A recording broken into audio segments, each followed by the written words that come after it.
Welcome to the Startup Grind. I think we're going to go ahead and get started. So please welcome the founder and CEO of Squarespace, Anthony Casalena.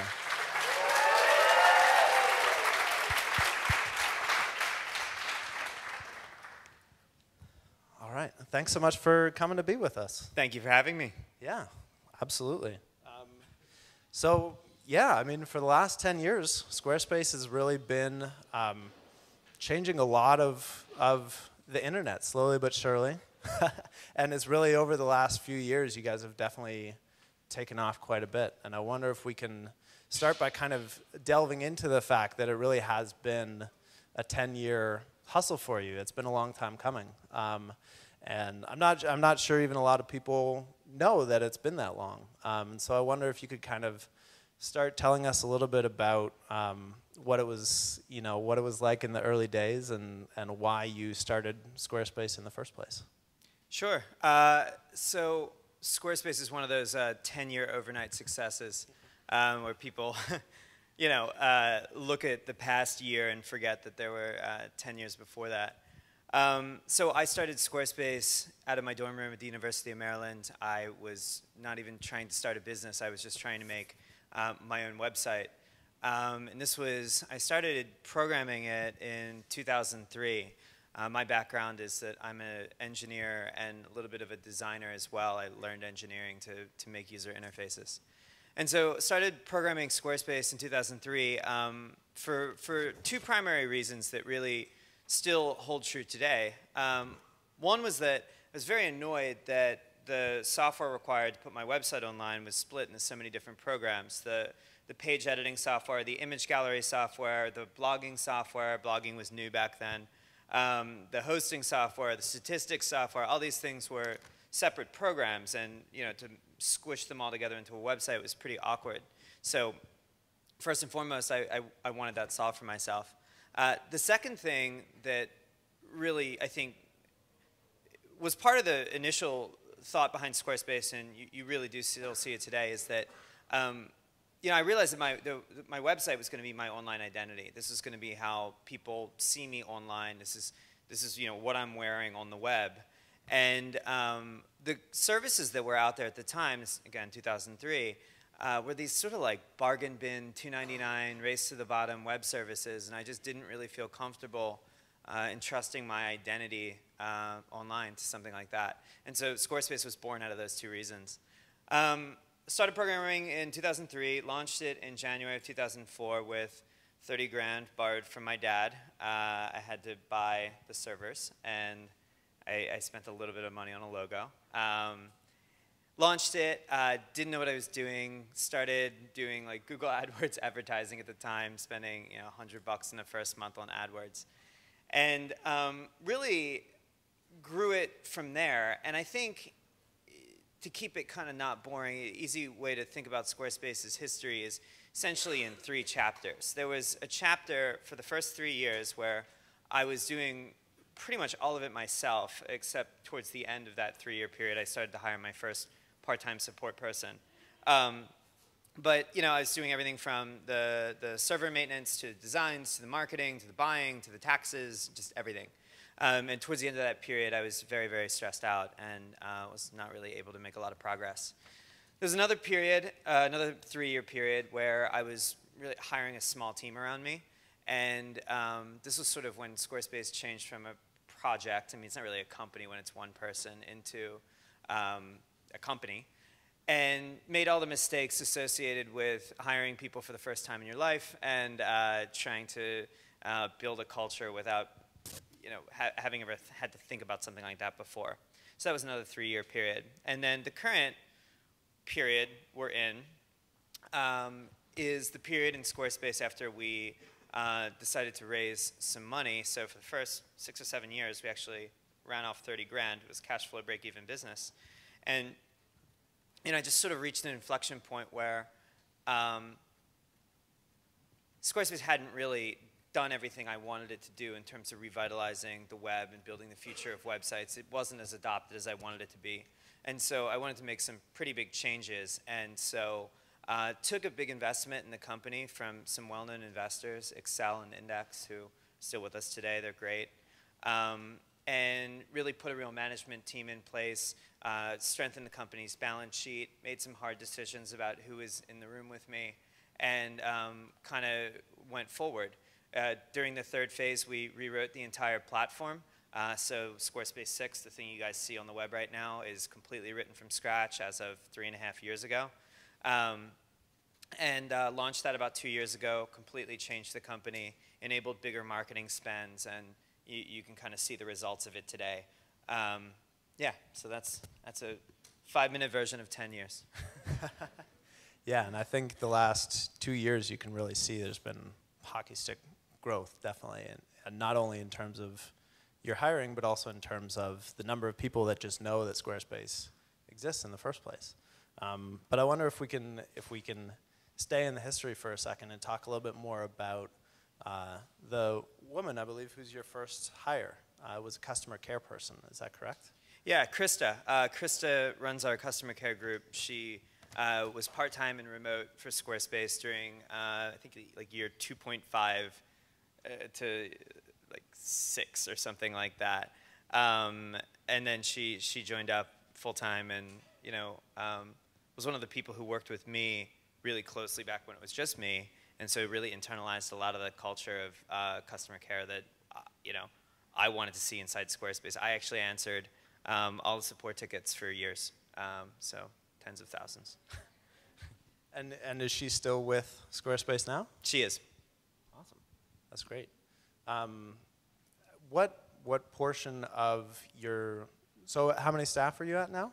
So we're actually, it's ridiculous. We're 300 people now, headquartered here in Soho. I guess we're not in Soho, we're closer to East Village, but we're down in Soho. We've got an office in Dublin as well. It's about 45 people there, and one opening up in Portland. And so of those 300 people or so, how many people actually are customer care or customer support people? It's about half. So really? We answer about 25,000 tickets a week. Wow. So that's really interesting that it's kind of become sort of a foundational part of the whole company. Yeah, it's really instrumental. I mean, I think that one of the things that people like to do when they look at Squarespace is try and find this sort of silver bullet, like, oh, it's all about the product, or, it's all about the marketing, or it's all about, one single thing. And really, Squarespace exists on a foundation that is, fantastic engineering, fantastic product, fantastic design, fantastic marketing, and fantastic customer care. So I think without any one of those things operating at full capacity, we wouldn't really be where we are right now. So can you kind of walk us through that moment where you're basically doing all of those things that you just mentioned? You're doing marketing, you're doing product, you're doing customer care. What was the point at which you said, you know what, we need to bring on somebody else, we need to bring on Katya, we need to start thinking about how to manage Anthony's time, basically, so that you could at least initially focus more on product and let other people take care of other aspects?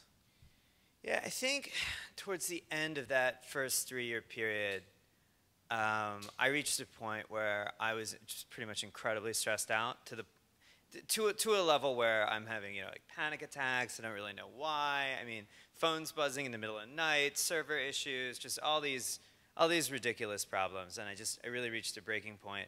And yeah, setting goals for myself where it was like, okay, in 2 months I should be able to do X, and I'm just not getting anything done. And so joined up with a couple people and really started what was the company Squarespace. Some of those people are still with Squarespace, some of them are not. So. Great.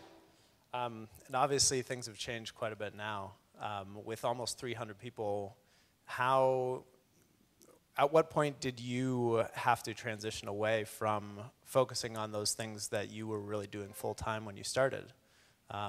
I know when you first began, you were really focusing primarily on product and just making sure that you had a product that really differentiated itself from a lot of the competitors. But how do you spend your time in an average day to day versus 10 years ago?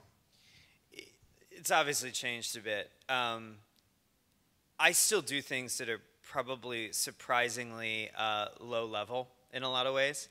Not because I have to do them anymore, but because I want to do them, because it makes me more connected to the product, the engineering side of the organization.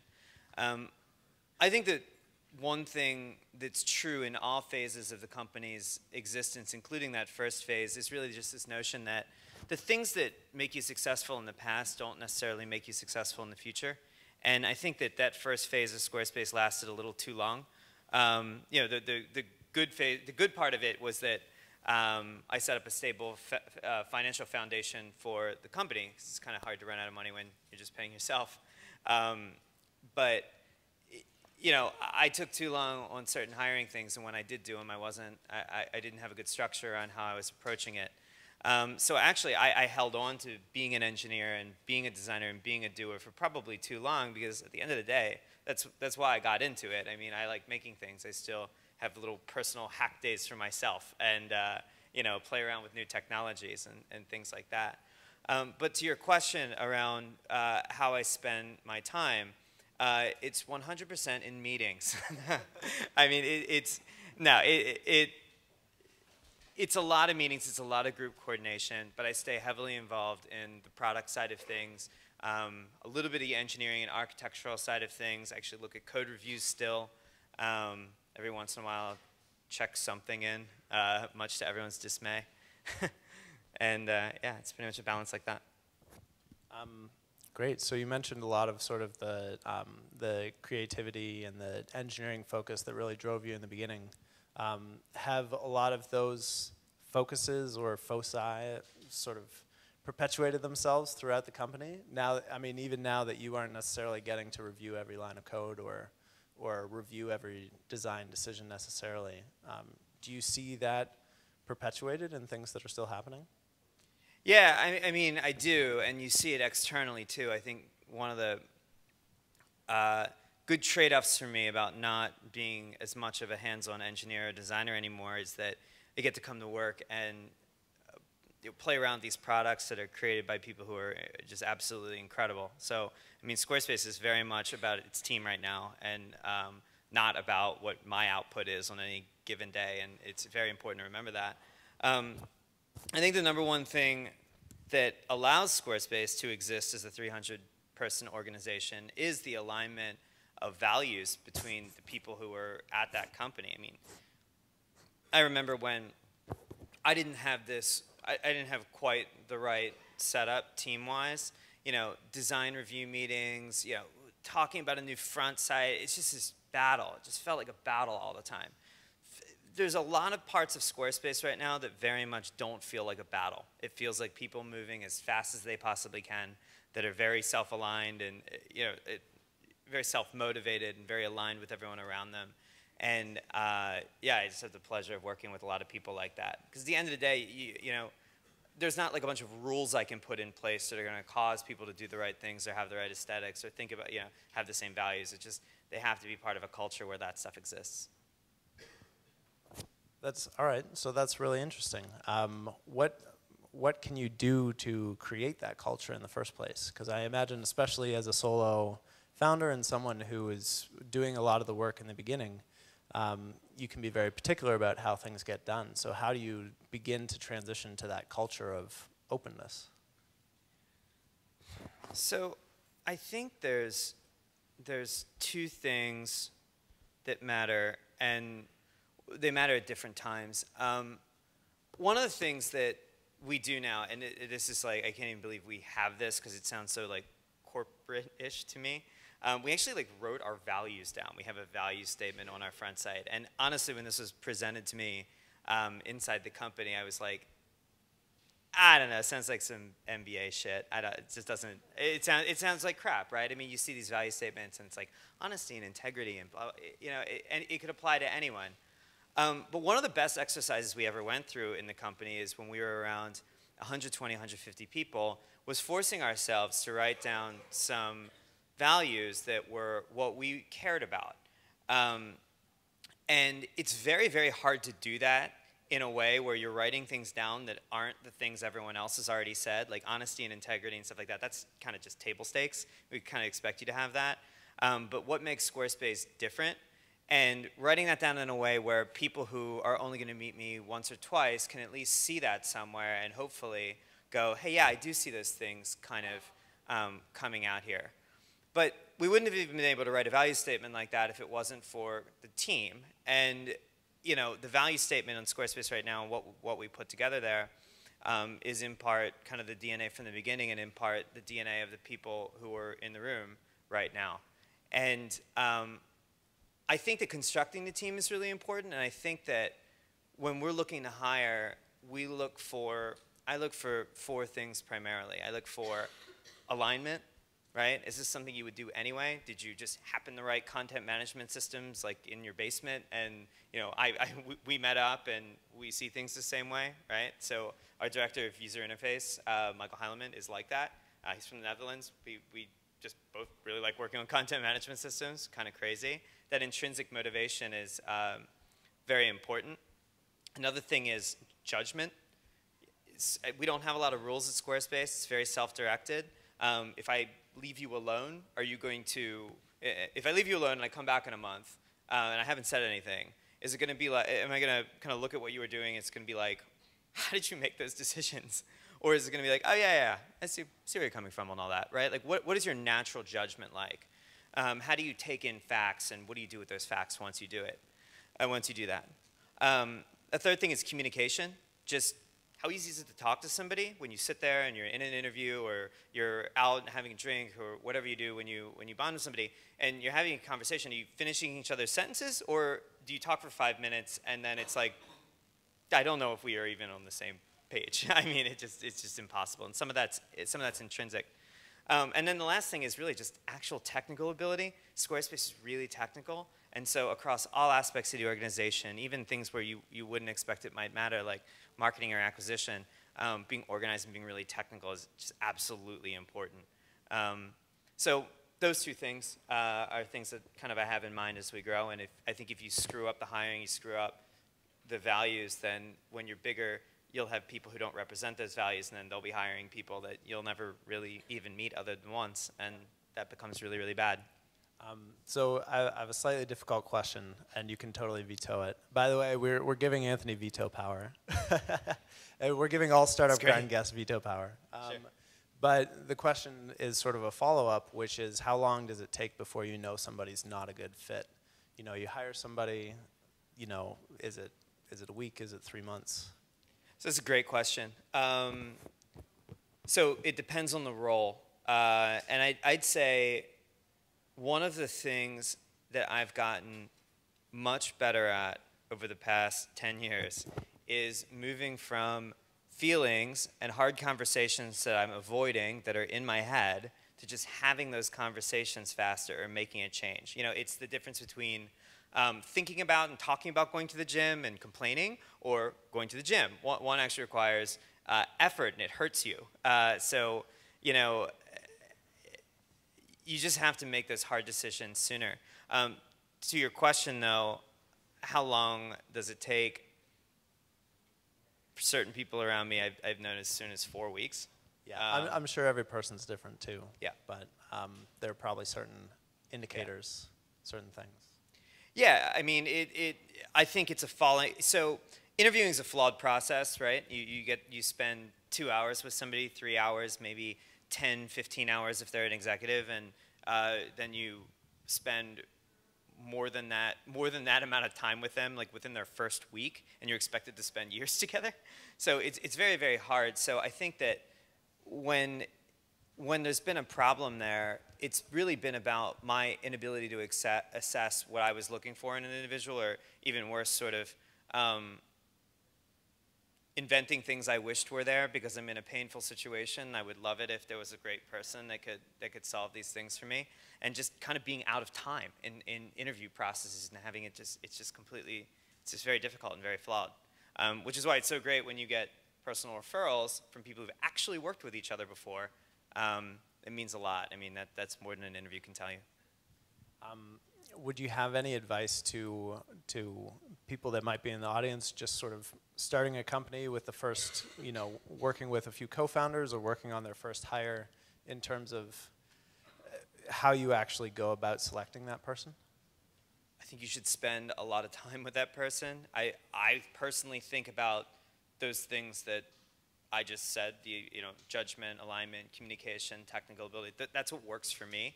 You might have something different that works for you. But really spending time together and getting into disagreements, I mean, because how people conduct themselves in those situations is what ends up defining kind of the negative wiring that will appear between you as opposed to the positive wiring. And so for many, many members of our team, we can have very healthy disagreements and it never builds that negative wiring between us. And that's just really important to me. So. I wonder if we can geek out for a second and talk a little more product.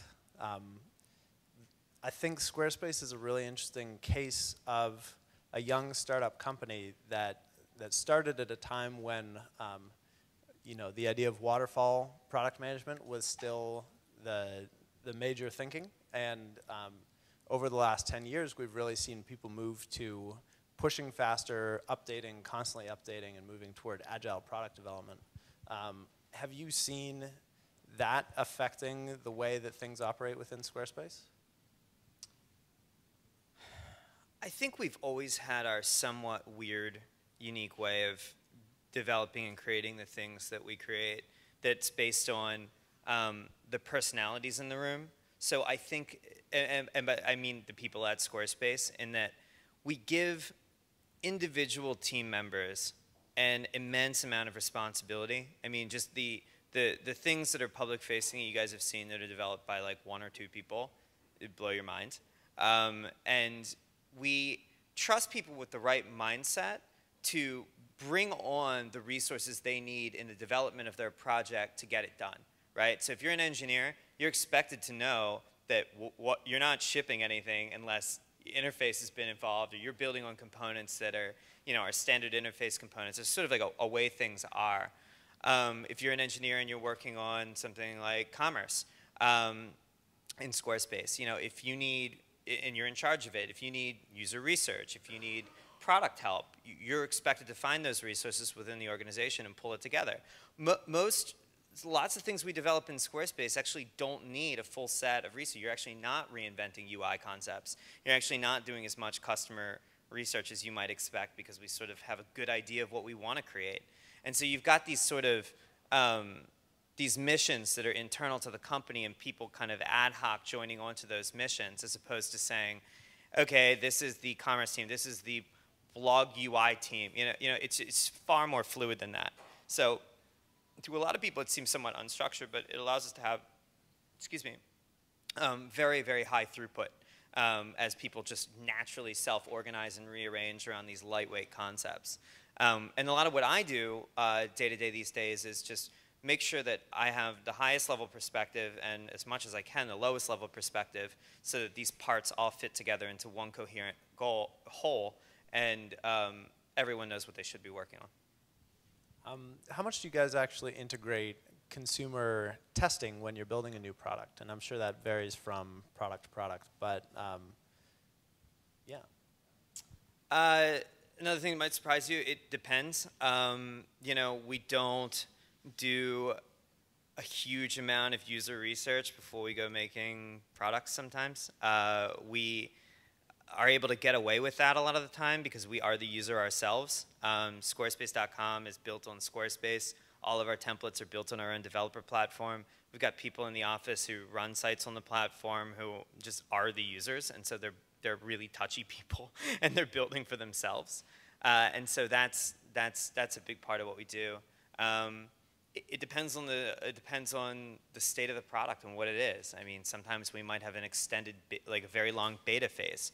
Sometimes we might do user testing sessions. It really depends, but there's no single formula that fits all of our product development.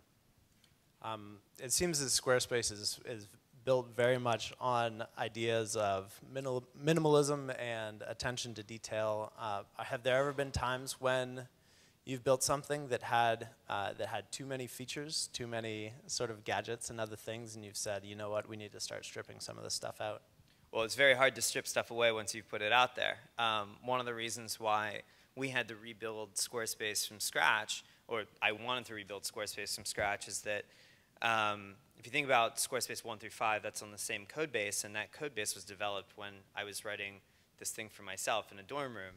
And it's miraculous how far that code base got Squarespace, but there's a couple things that got put into that early on that were very, very limiting for us and very constraining for us creatively, 7 years down the line. And so, yeah, I think Squarespace 5 is 1 through 5.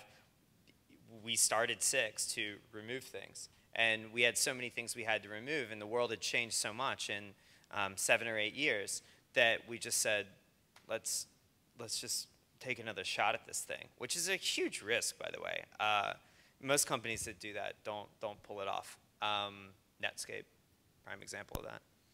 Did you take your first round of investment before or after making that decision? Good question. The first round of investment was taken at a point where we knew there was a better system out there that was going to be built on JavaScript and a very different way of writing web pages. And we were experimenting with that. I think early on, we were pitching with that, even though it was in such a nascent state. But I didn't at the time know we were not going to be able to bolt it onto our existing content model. So it kind of hit a point where it's like, these things look more not alike than they look alike, so let's fork them. Yeah. Great.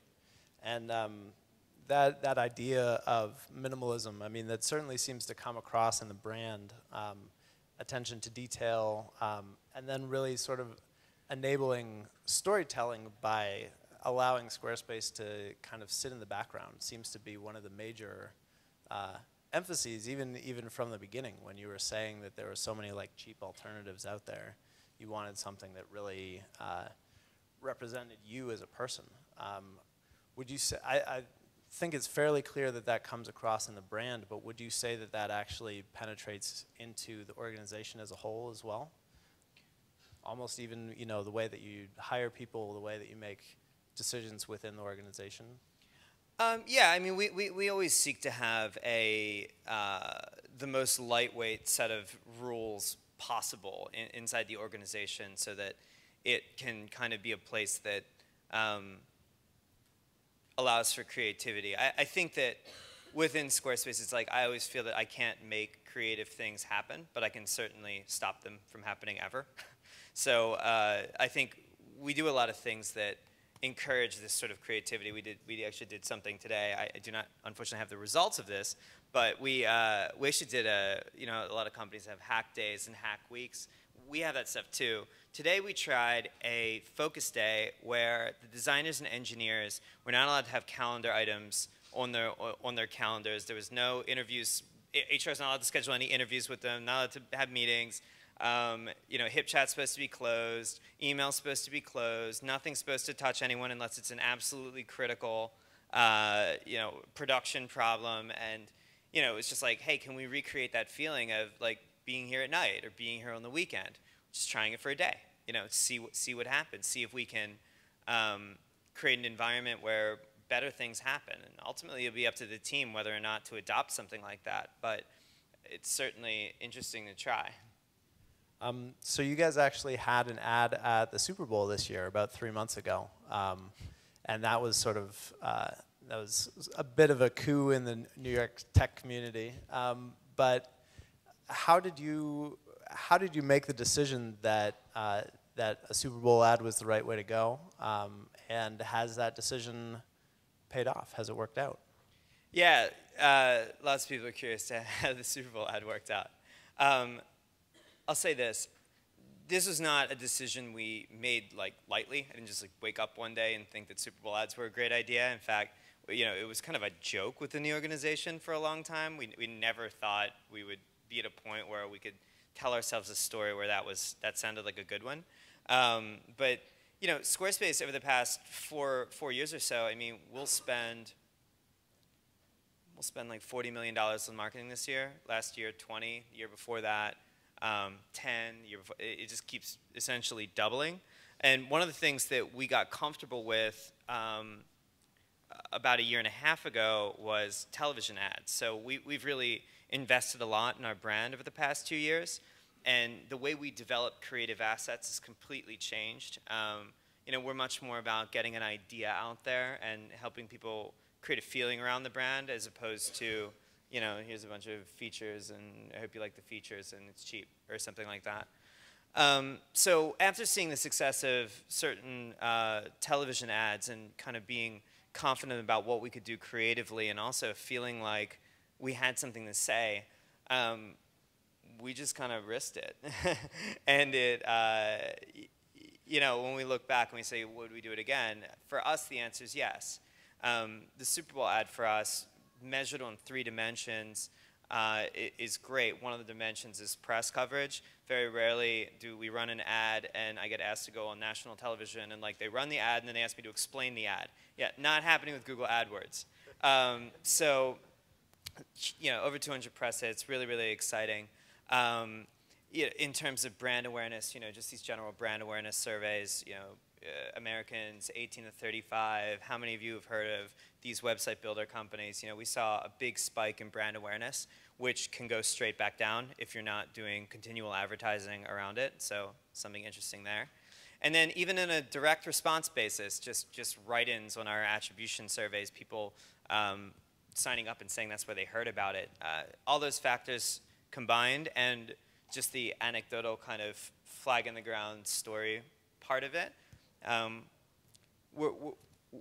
we thought it was a good move. Close, but you know, it worked out for us. It could easily not work out, right? We could have missed it completely creatively. We had a controversial ad. It was generally received positively. Some people didn't receive it positively. You know, it could have gone a lot of different directions. The challenge as a first-time advertiser on the Super Bowl that you end up realizing is that most of these companies just are there to entertain you. You know, Budweiser just shows you like the funniest thing possible, or like a puppy that loves a kitten, and you know, like just stuff like that, right? They're just there to give you a warm feeling because you already know what beer is. You don't know what Squarespace is, so in 30 seconds, we're not only introducing you to the brand, but then trying to make some sort of meaningful statement in a somewhat funny way. It's just a lot for 30 seconds. But you know, that was successful for us. So in that moment where you make the decision to run a Super Bowl ad, what's the very next thing you do? I mean, how do you go from there once you make that decision? Sure. So most ad assets you would run during the year are not appropriate for something like the Super Bowl, which is the most viewed ads there are. The other added benefit of a Super Bowl ad and any other ads is that people actually watching the Super Bowl for the ads. You're not generally like in a taxi for the ads, so that's a huge difference. But on the topic of production, you spend 4 weeks just doing the creative, just trying to figure out what the message is that you want to send across, and trying to get that very, very pure.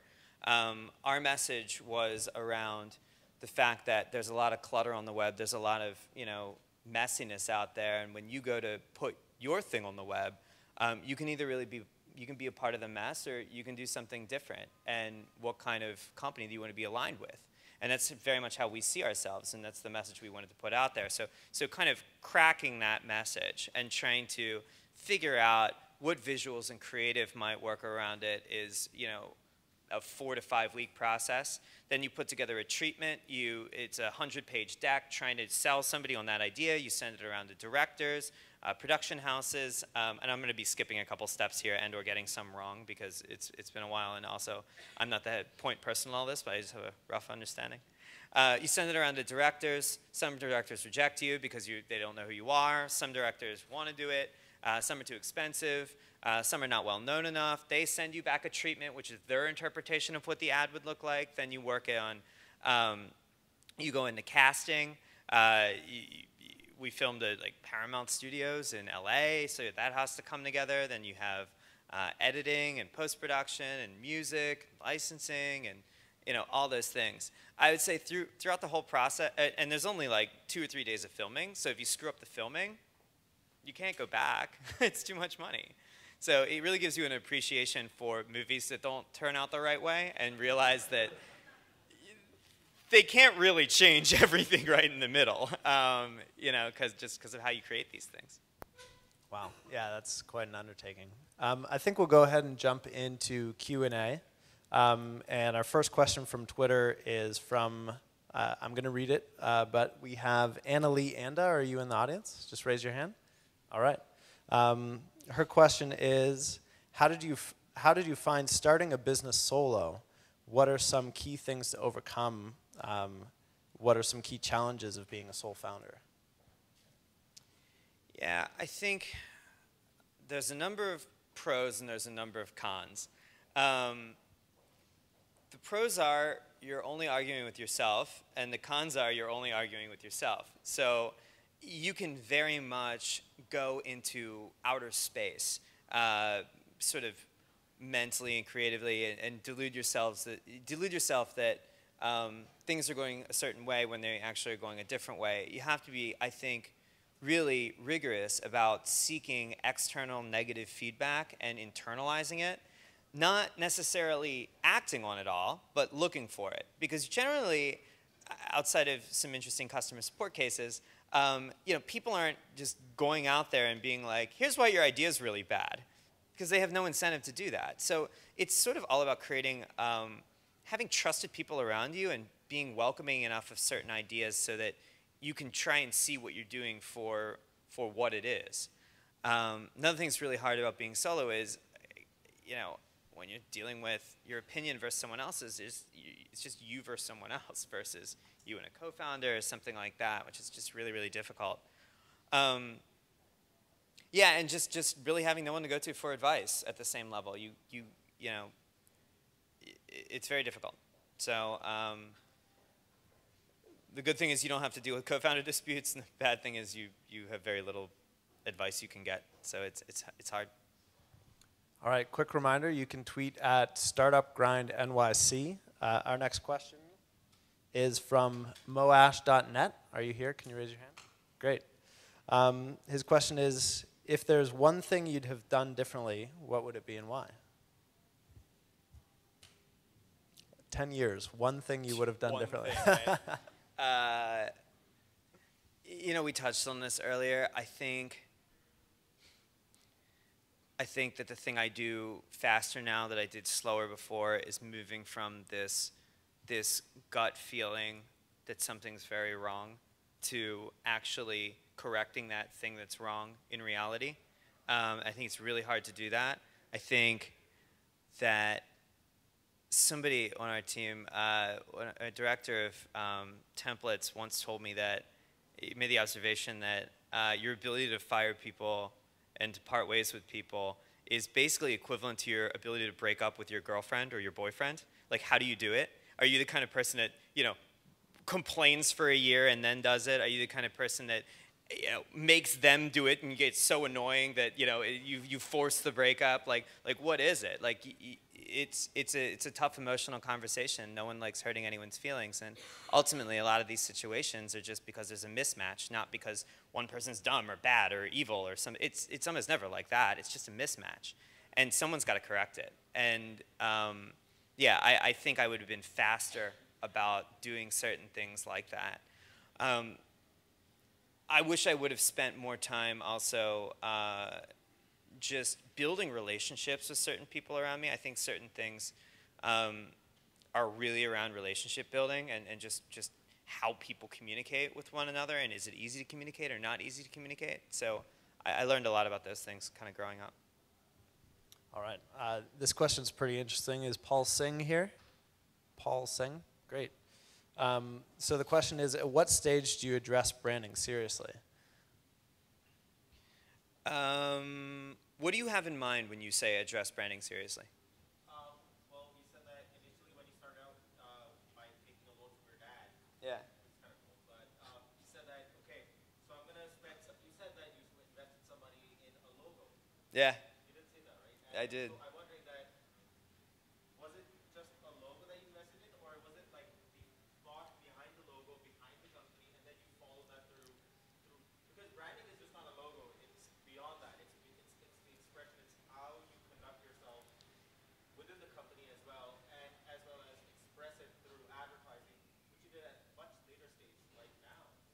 So I'll Yeah. repeat that real quick. Sure, go ahead. Just he was expressing that Anthony had paid a little bit of money for a logo pretty early on, but was the intention just to have a logo, or was there more brand thinking behind it, and when did the brand thinking really start taking place? So I think that, you know, when you're early on, like a logo is just a mark. It's just an empty mark. I mean, it really only becomes something once you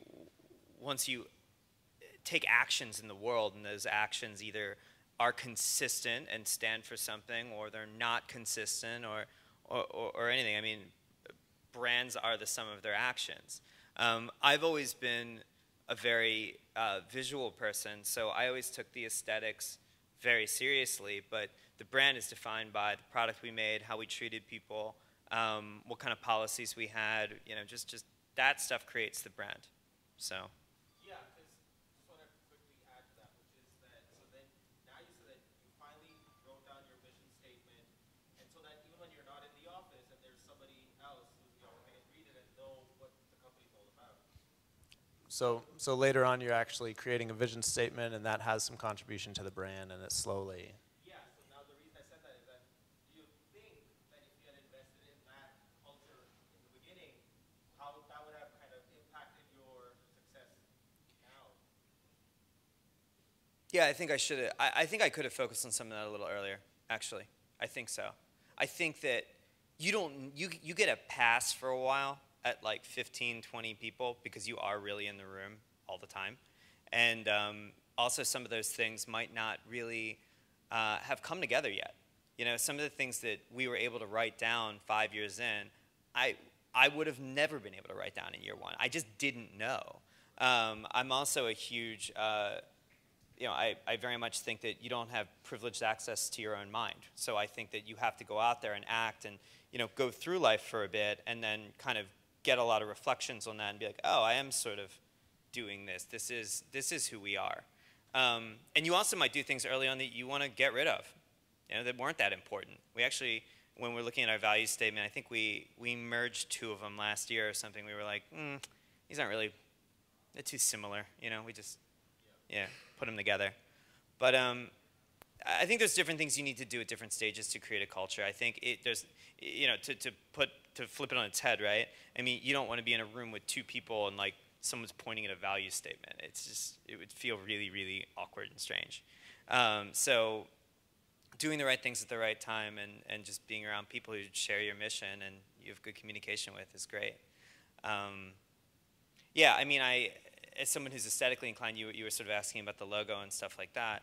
I think that stuff's incredibly important. I overspend on design always. Squarespace is one of the few companies I think that has a chief creative officer who has a seat at the exec table, right? Most companies put that under marketing or something like that. Squarespace doesn't even have somebody who's essentially in charge of marketing. So, you know, we have acquisition, we have creative, and it comes together to form marketing, but we approach it a little differently. So, yeah. All right, great. Our next question is from Brian Plofsky. Brian, can you raise your hand real quick? Great. And he's touching on something that we haven't talked about yet, which is what's the next big step for Squarespace? Sure. So one of the reasons I'm even still doing this after 10 years is that Squarespace is lucky enough to have evolved its mission statement into something that is kind of actually broad. You know, we're a creative tools company, right? The creative tool right now lets you build websites, but there's a lot more that Squarespace is building. And we had this understanding recently. We had this kind of understanding, discovery. Sort of like as you solve lower levels in the problem, it kind of unlocks these other tiers, and you can solve bigger and bigger problems. And so when I was you know, in my dorm room in 2003, I wasn't like, I'm starting a creative tools company, and you know, I was just making a website for myself, like for real. And then I realized other people wanted it, and then I realized websites were more than blogs, and I realized, oh, you know, you can have a portfolio or a restaurant website or this or that, and like, how do I solve that problem? And so Squarespace has really scaled up ambition over the years, and 10 years in now, we have this thing we talk about that's just this little framing narrative for how the company thinks about the kind of problems it's going to work on. And it's called the ideation narrative, and it's just this notion of an idea growing up, right? And so we have a note app in the App Store. It's one of our iOS apps, and people always think, like, why does Squarespace have a note app? That's weird. You're a website publishing company. And it's from this narrative, just this respect to the fact that, you'll be sitting, at a talk somewhere or on the street or something else, and somebody will say something that'll spark an idea. And then if you put those ideas together that you have, it might be a business or a piece of artwork or a blog post. Then those things go onto the web after all that other stuff happens. You don't just start with the website. So there's plenty of things that happen before you have a website. And there's plenty of things that happen after you have a website. You might want to sell things. You might want to see who's visiting your website. You might want to email your customers. You might start a business. Like all these things. And it forms this narrative. And so to answer your question about where Squarespace is going is, it's all about solving that narrative for us and capturing thoughts good and putting together your thoughts good so that when you do have a website and you do have a blog and you sit there and you open up the blog editor and you're staring at a blank white screen, you have something that says, hey, remember you thought about these things? We can make that easier for you, like in a very authentic way. And then, of course, making the website experience great, creating the future of templates, and then solving this whole second side of the narrative. How do you become successful? How do you really run a successful business and manage it online if you want your idea to grow up into that? So that's kind of what we do now. Awesome. Where's Jess Goodman? All right. Hey, Jess. She has a great question, which is, did you have any advisors to help along the way? What was their most valuable advice to you, if you did? I've had some. I think one of the things, a couple things stand out to me depending on what aspect of it you're interested in. One of our board members, who is the CEO of Getty Images, I asked him once, he was like, what do you do all the time? Like, what's your day like? And he goes, I remove roadblocks and I give away all of the credit. And I was like, that's great.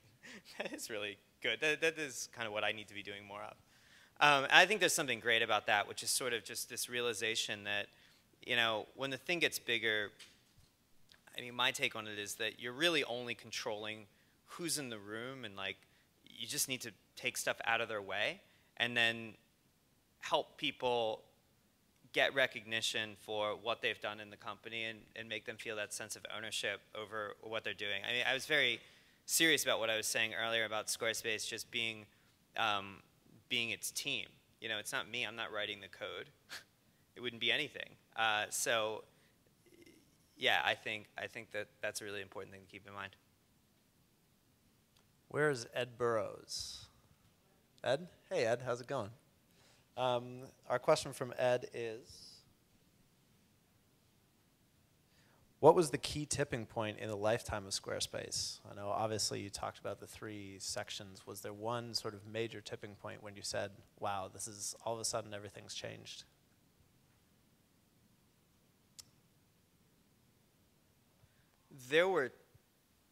The big one is version 6. It was this 2-year rewrite, this 2-year thing where we just saw what we wanted to make and just put the time in to make it. And we lost people along the way during that little ride. No one's just necessarily on board for like redoing everything.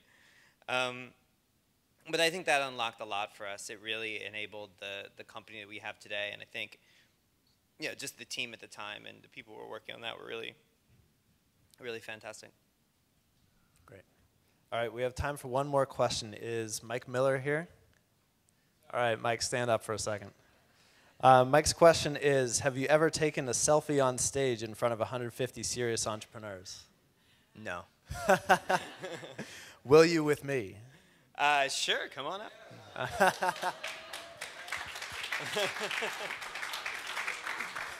There we go. Let's make it happen.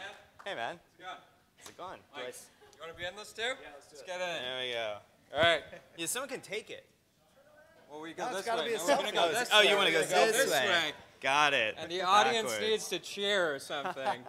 All right, everybody cheer. All right. Inside. Yeah. Got it? Awesome. Cool. All right. Anthony, thank you so Cheers. much. Thank you for sitting with us and answering a few questions.